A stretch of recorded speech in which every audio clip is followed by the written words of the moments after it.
প্রত্যেক বছরের মতো এবছরও খুব এক্সাইটেড। এটা আমার আই থিঙ্ক 10 বছরে 8th পরিবার অ্যাওয়ার্ড। 10 বছর যে কটা হয়েছে I been a part of it. আর জলসা তো অবভিয়াসলি আমার সেকেন্ড ফ্যামিলি। আমি সবসময় বলে থাকি জলসা না থাকলে আজকে তৃণা সাহা থাকতাম না, তৃণা সাহা হতাম না।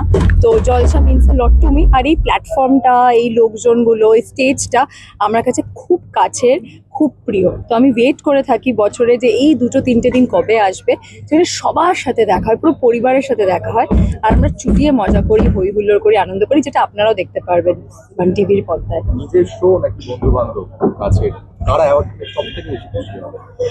এটা বলবো না যে শুধু বন্ধু বান্ধবরা পেলে খুশি হব, নিজে পেলে বেশি খুশি হব, বন্ধু বান্ধবরা পেলেও খুশি হব। আমির খানের যে একটা ডায়লগ ছিল নাকি, দোস্ত আগার अच्छे मार्क्स रहते तो बुरा लगता है, এটা ছিল না তোমার? ঠিক ওরকমই ব্যাপারটা। মানে কারোর ভালো করে নিশ্চয়ই খুব ভালো লাগে, ভীষণ অ্যাপ্রিসিয়েট করি, কিন্তু নিজেরও তো ভালো চাই, সবাই চাই। কটা ধামাকেদার পারফরমেন্স রয়েছে আমার 4-5টা। কতদিন ধরে চলছে প্রিপারেশন? কোনো 2 মাস আমাদেরও তো টাইম দেয় না। 2-3 দিন, হ্যাঁ 2-3 দিনই বলে যে যাও গিয়ে রিহার্স করো, যেটা আমরা শুটিং এর পর চেষ্টা করি করার, তারপর যা হয় স্টেজে হয় ওটা, তারপর দর্শক যেটা বলবে সেটাই।